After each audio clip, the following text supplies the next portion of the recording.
Welcome to As a Creator, the podcast that dives deep into the minds and stories of the top content creators on Instagram and TikTok. I'm your host, Charlotte Carton. I'm a TikTok creator and owner of Char Charms water bottle accessories, and I'm thrilled to be here with you. Today we're talking to Shirah Benarde, the founder of NightCap, also known as @NightCapIt on TikTok. NightCap is a product that goes over your cup while you're out at the bar to prevent it from being spiked. She has been on Shark Tank, and her product is ever growing in popularity. Not to mention, they have almost 500,000 followers on TikTok. We talked about how TikTok completely changed her business, how she separates her personal TikTok from the brand's TikTok, and her strategy for content creation. Shirah is definitely a role model for me, and I think she's absolutely killing the game on TikTok. Now, before we get started, I want to say thank you to our sponsor, Char Charms. If you own a water bottle, Char Charms will make your hydration fun and functional. Shop water bottle accessories at charcharms.com. Now let's get started. Welcome, Shirah, to As a Creator. It is so awesome to have you on. Thank you for having me. Yes, yeah. So for everyone listening, I found out about Shirah and her product just from researching Shark Tank because that was a huge goal for Char Charms. And I came across what you were doing and I'm like, oh my God, she's a young entrepreneur, female, like absolutely killing it, like same age range. So I knew that when I saw her TikTok was like 400,000+ followers, I'm like, okay, I have to have you on. So I'm so excited to talk a little bit about your strategy, how you've grown, but I want to start at the very beginning of your time on social media. So how long ago did you start on social media and what did that look like? I probably started on social media in 2020, like right before COVID happened. But I do have two separate accounts. So the one with a lot of followers, the almost 500K, is NightCap's account. So that's like my business account. And then I recently started my personal account, like maybe January of 2022, which is like my Shirah's account. So like how I represent the brand, kind of just explaining the products from a founder's perspective. And yeah, social media has changed our business, so it's been awesome. Yeah, it's changed a lot of people's businesses. When did you launch the NightCap TikTok compared to when you launched the actual business? Like how many years in did you start on TikTok? So I started the NightCap TikTok probably January of 2020, and then COVID happened in March. We were going like viral when everyone was quarantining, but no one could really use our products, which are like for when you're going out. It protects your drink when you go out, so no one root fees you. But no one was going out, so no one needed the product. But we were still going viral, so people were, recognizing the brand and starting to be like, "Oh my God, this is a really cool idea." So people know about it at this point because it's been a couple years. But after we launched our TikTok in 2020, I dropped out of school in 2021. And then in 2022, I was like, I'm going to go full force into like my personal brand. So from the business account to mine was probably like 2 years. Okay. And what year did you launch NightCap? NightCap we launched in 2019. So right just a year before TikTok was like a thing. Got it. Wow. And what was the difference that you saw in that year of like, okay, pre-TikTok, you have this side hustle, small business, whatever you want to call it. And then, 1 year later, you choose, okay, we're going to try TikTok. What kind of difference did you see there? Well, a huge one. Like when we started the brand too, it was a product that it was hard to get people behind it. So, people were like, drink spiking doesn't happen, or why would I need this? And it was just a product that was very new. And when when you're creating your own market, it's like, why? It's just hard to get people to want it or to need. I mean, people need it because the problem is happening. But I guess it's like, it's hard to get people behind something that is creating a whole new market. And when we launched, it was just so hard to get people to want to buy it. So when we went on Shark Tank, which was like, my brother and I went on Shark Tank like maybe like a year after, we launched the brand, which we had like $68,000 in sales. 20,000, or I would say 40,000 of those were from like one TikTok. So, Oh my God, that's yeah, massive. yeah. So like basically almost all of our sales were from just that platform alone. And so when you're able to go on a show like that and say, hey, we've, been able to get this many sales in a short amount of time, they're like, wow, like there's actually people who want this. And so eventually after Shark Tank, of course, that exposure was amazing. However, keeping that going was just through TikTok. And um, I mean, we've probably done at least $3 million from the platform. So it's obviously not really that easy to track, but we kind of know that that's a rough number. Are you guys running paid ads also? No, we're about to start, I think. Okay. If we end up doing it, we're about to start. But no, like up until now, it's all organic reach, TikTok, Instagram Reels, and sometimes we re-air on Shark Tank. That's massive.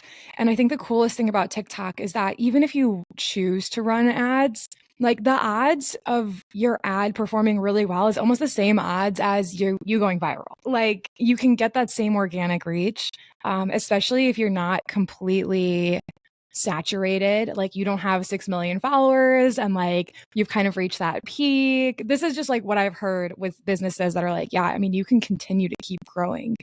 There's so many new ways to be able to make content on TikTok. So how has your TikTok creation, right? How has that changed over time since when you first launched for NightCap to now? That's a good question.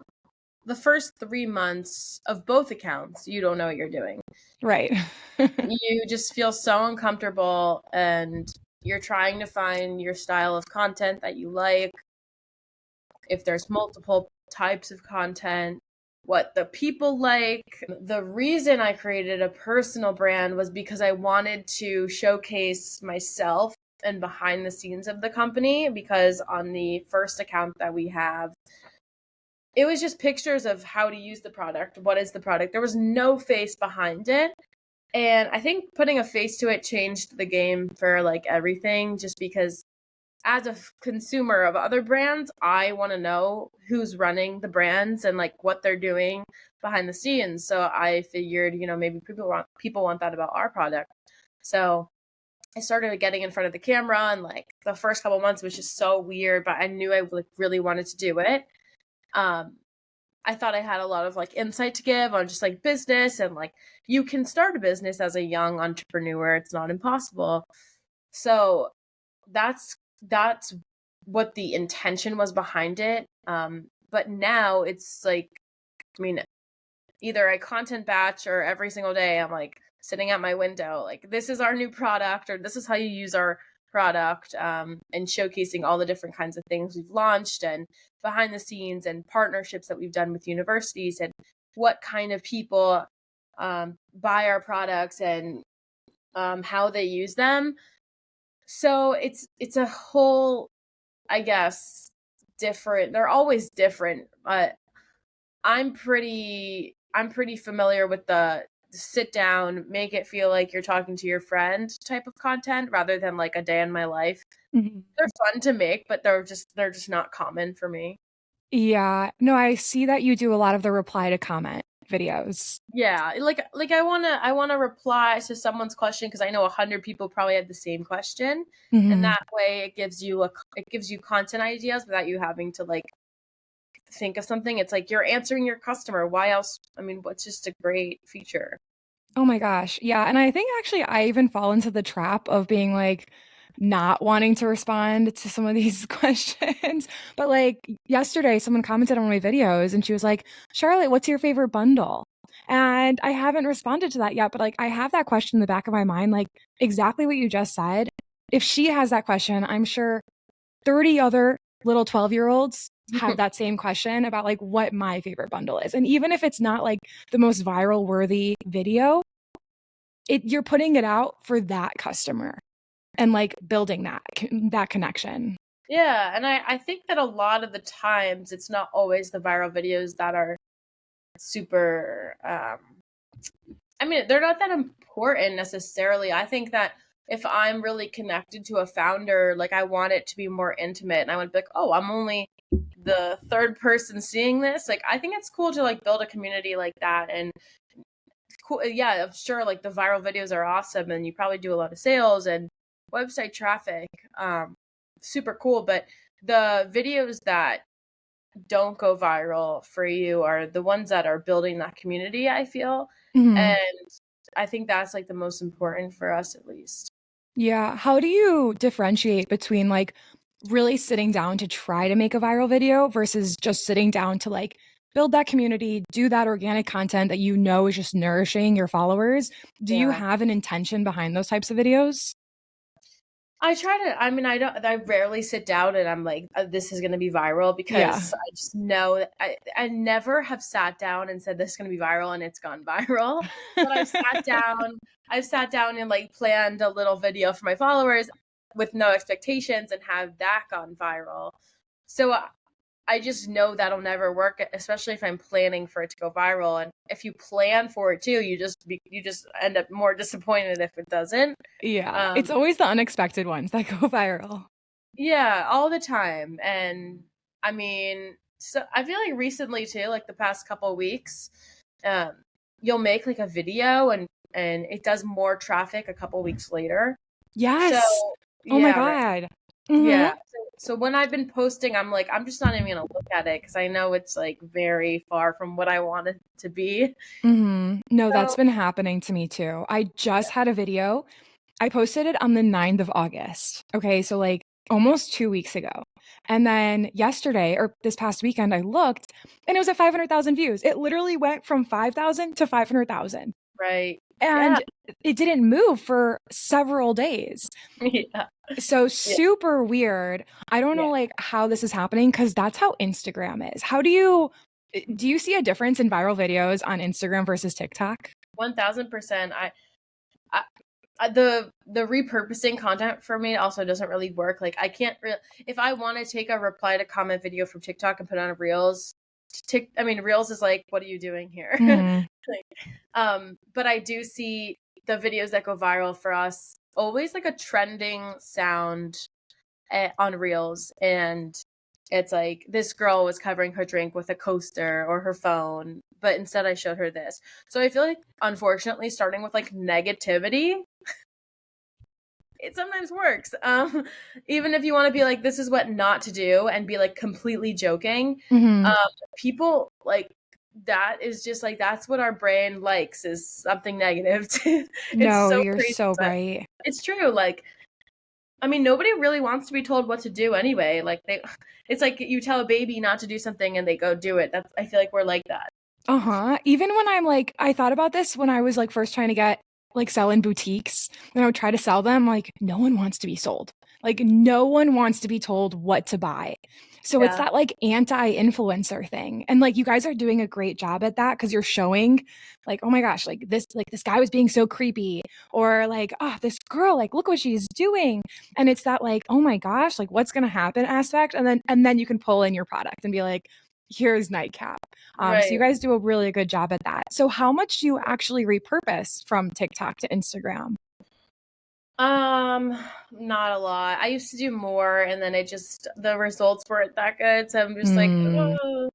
But yeah, I even tried like this AI platform that would take it would take your TikTok videos and if you posted it, it would post it on Pinterest and post it on different platforms and I was just seeing that the Pinterests weren't getting any views at all, so I stopped doing that. But it's just it's like fun to play with, like how content will perform on different platforms.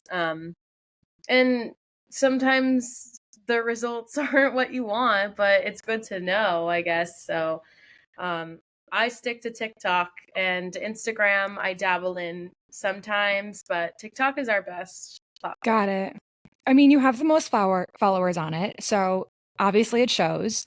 And I'd love to talk a little bit about your content creation, just like day to day, because I think a lot of entrepreneurs or business owners, they're like, I don't even know how to start. So if someone's wanting to start a business, like, how do you go about it on a weekly basis? I know you said that you batch content, but what does that look like? How much time does it take? How much time does it take to edit? Like, walk me through that. Yeah, batching content's probably the best bet for people who want to spend time on other things or don't want to spend an hour a day sitting down filming. Batch your content. So take a Monday, for example, and I don't know, you wake up, you make your coffee, you work out, and then you finally get ready and you sit down. Let's say you have an hour. So what I'll usually do is I already have some comments saved in my TikTok. So, when you can add them to your favorites, I have those down. So I don't have to go searching for things to reply to or think of video ideas. I just sit down, I reply to the comment, and I have all my products like lined up by my windowsill. So I'm like, okay, today I could talk more about like our bachelorette box or our disposable products. And I'm constantly talking about my business. So the verbiage is very similar as if I was just talking to someone about the products. And a lot of the time when I'm explaining them, people are like, "Oh my God, really?" I'm like, "How did you not know that?" But there are so many things that I know that everyone else doesn't. So it's super important to always don't think that everyone knows who you are or knows what your product is. You're clean, you're a blank slate. Like every single time your videos are popping up, like reintroduce yourself or like reintroduce your product. I like to say it's really important to be like relatable and authentic in your videos, so because we can smell it as like consumers. Yeah. We know when you're not being those things. So put your phone down, feel like you're talking to a friend on FaceTime. But I mean, I could give you all this advice and tell you how to do things, but it's also like, what content do you like to watch? What content, like the content you like watching is probably what you should be replicating. So if you are someone who likes the Get Ready With Me's, that's probably what you should be doing. Mm-hmm.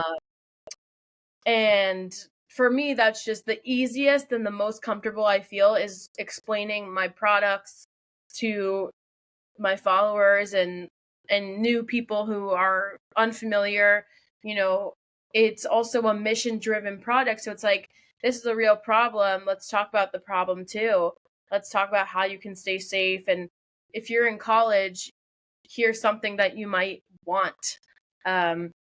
So I just try to make it as useful and informative as possible and not make anyone buy it. Like I'm not even on the platforms for the purpose of like, buy this, buy this, buy this. It's like, no, like I want to educate you about the problem, bring awareness to the situation, show you that there are solutions. And like, this is like a safe space to talk about if you've had those experiences. So it's different for everyone. I think my best advice though would be like, get comfortable with being uncomfortable, because this is a very new thing. Nobody's ever done this before. And we all like started somewhere. Now, a quick thank you to our sponsor, Char Charms. If you need a back to school gift or you're thinking about holiday gifts, go check out Char Charms water bottle accessories at charcharms.com. Now back to the interview. Oh, yeah, absolutely. And especially being able to go from 0 to 400,000 followers, that's massive. Did your followers really just like grow straight upwards, or have there been plateaus in that where like you were stuck at 100,000? Or what did that growth look like for your follower number? Yeah, I think that we grew a lot during COVID, just putting the products on a drink.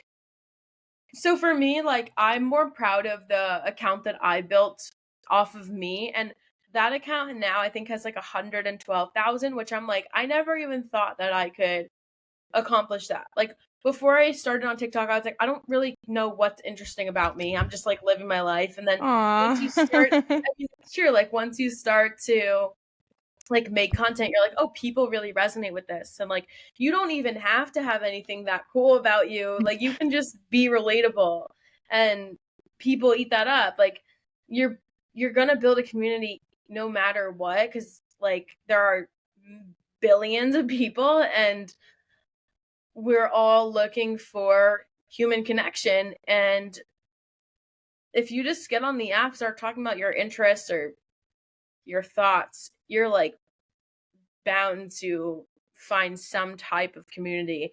But I would say for my personal account, I would say, yeah, like I got stuck at like, even when I hit 13K, I was like, oh my God, I'm literally going to LA. Like, I'm famous. Like, I'm kidding. But it did feel that way. Like the first, when you have like 20K, like you're on some high, because like the first time you have followers.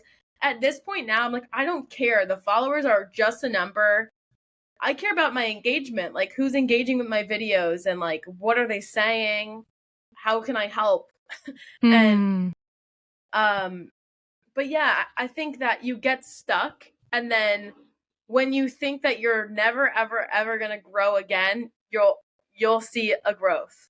You just have to stick with it. Consistency really is important. Are you posting really consistently on both accounts every day? Not on my business account. I try my best to post every day, but on my personal account, I post at least 2 to 3 times a day.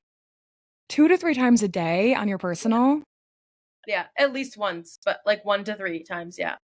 And are you making that content the day? Because I feel like batching 15 videos is kind of hard, especially for personal. Like, you know, different things happen every day. And like, I think that's the most authentic for a personal account. So are you batching that too? Or are you just making that?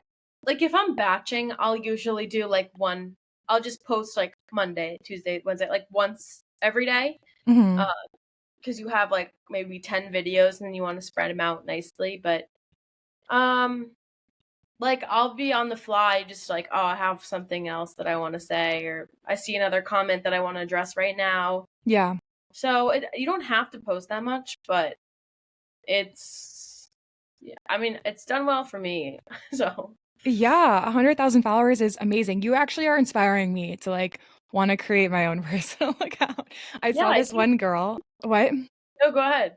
I was going to say, I saw this one girl. I followed her on Instagram the other day, and she does these videos, and like her hook is a day in the life of a hot, smart, like rich girl living in LA. And I'm like, Maggie. Follow. Yeah. Maggie. Is that her? I know Maggie. Yeah. Wait, I must have followed her, like, because I saw someone was following. I don't know how I followed her, but I saw that video and I'm like, okay, easily, like, I need to follow this girl because I want to be like that. Yes. It's a good hook. I met her at a conference in New York, and she gives hot, smart, rich girl energy in person too. So I think it's like the most perfect hook for her videos. She's gonna kill it on there, because it resembles her in real life too, which is what I like. Yeah, and she does a really good job in her content. Like, major shout out to her. Do you know her at? So we can say it. I think it's Maggie Sellers. Okay, cool. Yeah. You guys check her out if you want to be a hot, smart, rich girl, because she has great content. She is really cool. She like I don't think I'm wrong here, because I was just talking with her, but I'm pretty sure she connects brands to celebrities. So like if you want a celebrity investor, she like goes and scouts so she's very cool. Very interesting. Is that something you guys are diving into for NightCap? No, we already have 2 investors, so no. But okay, are those did you get an investment from Shark Tank? Yeah, we have a deal with Lori, and then we also have a deal with Julia Michaels. She's a singer-songwriter. She's also an investor.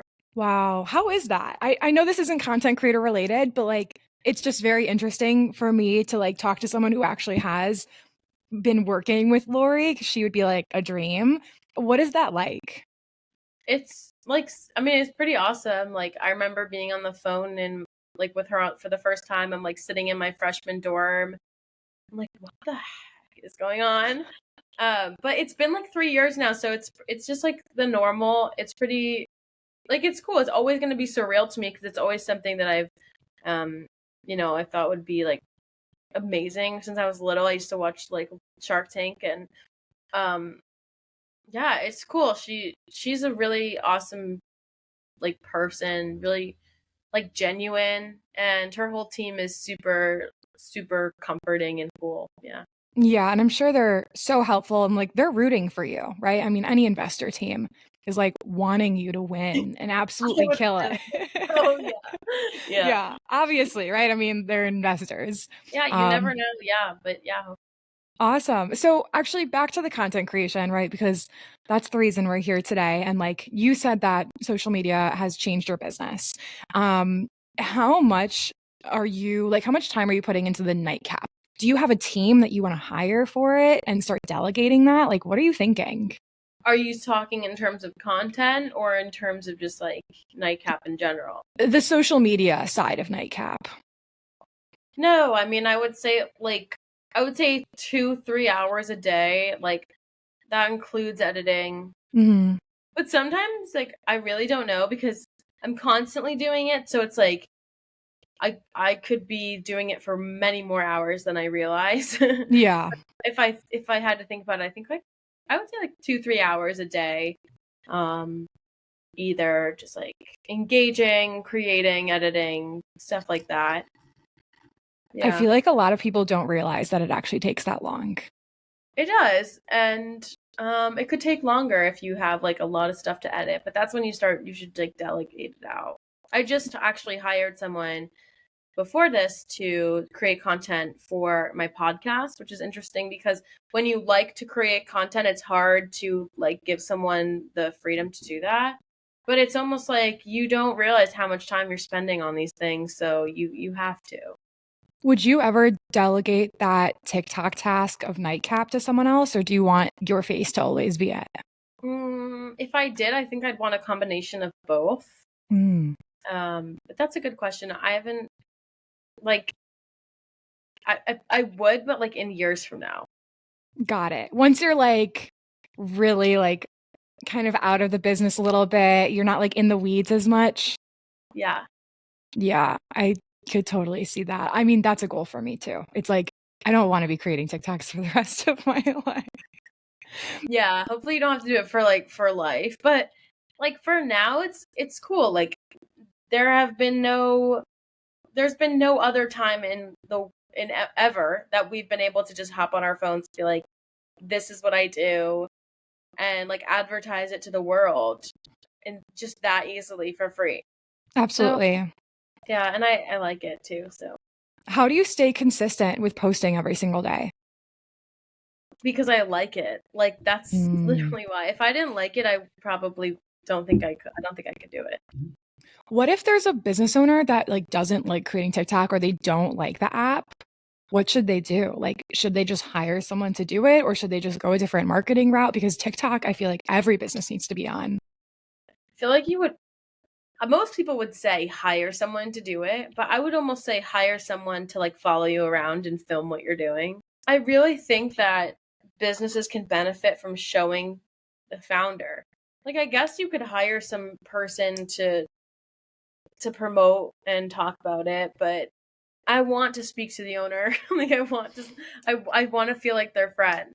And so I think that you could have someone either following you around or like take videos in your free time of you just doing you and create some form of content around that. Other than just posting videos and replying to comments, is there anything else specifically that you like to do to like build that community and connect with your audience? Because I feel like once you can do that, you know, your followers will buy from you. And like, even though that's not the end goal, once you like someone, you're much more likely to support their business, talk about their business. I mean, before hopping on with you, like I watched all your videos. I'm like, okay, like she's my friend. Like I know her, right? Like I know her personality just from watching some videos. Do you have any favorite ways that you go about that? That's a good question because I feel like I mean I feel like you could always do more with community, and I wish there was I wish that I had more, I don't know how to kind of explain it, but I wish I had more of like a grasp on. Tell me a little bit about your close friend story on NightCap, because I joined that. Oh my God. And I loved that idea so much. Talk about that a little bit. That's exactly, you know what, I literally could have said that because I did make a close friend story on NightCap just so, you know, we could have like a select amount of people who either were giving opinions on new products or people who just like really cared, wanted to engage with us. You know, when you see the green circle on Instagram, you're like, this is my friend. This means something else. This is like a connection. So I had that idea and I was like, oh, there's no way we can't do this. And once in a while I'll put something on there. But I could definitely do more with that too. Like get on there every day and be like, hey guys, what's going on? And that's when you have like a small group of people and then you're engaging with those people all the time, which like I could really do more of that, but it's a lot. So no, I know it's a lot to manage already. How many people do you have on that list? On the close friends? Yeah. Maybe like, I would say 80 to 100.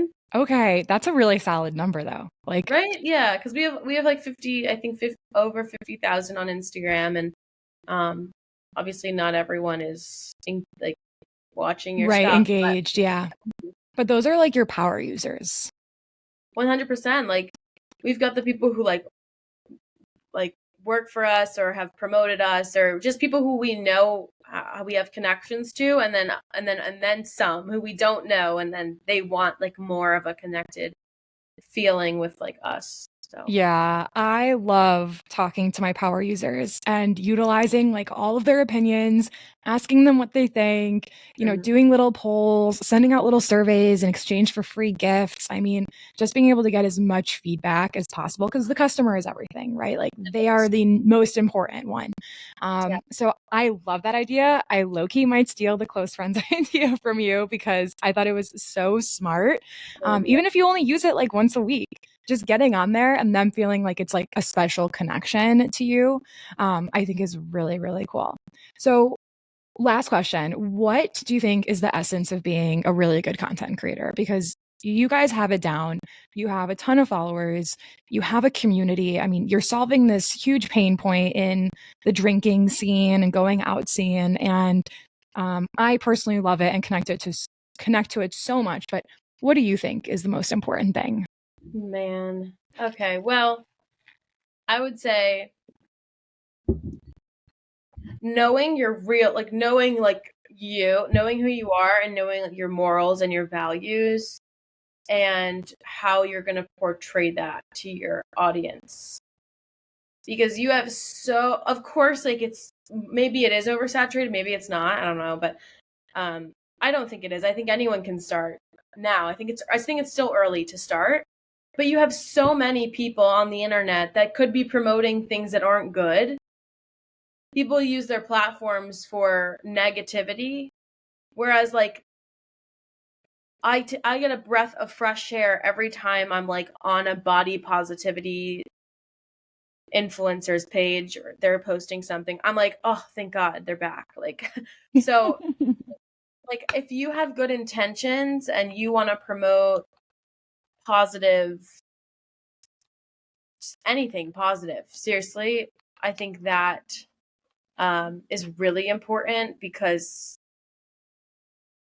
we're fed so much negativity that it would be really nice to have more positive people on the internet, more inspiring people on the internet. So if you know you're that, and if you know that's like what you're passionate about, and that's going to help people, I think being like dialed into not only how you're portraying your morals and values, but who do you want to impact? Love it.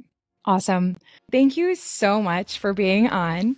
It was so awesome to talk to you and connect with you and hear a little bit about how NightCap is growing on TikTok and Instagram and all these cool platforms. So where can people go to check out NightCap and support you? So you can go to NightCap It on Instagram and TikTok, or my Instagram and TikTok is SHIRAAH on TikTok, and Shirah Benarde on Instagram, and In Your Dreams podcast. Thank you for listening to today's episode. If you enjoyed the show, please give the show a follow and a rating. Also, follow As a Creator on Instagram @AsACreator so you can see when new episodes come out. See you guys next week.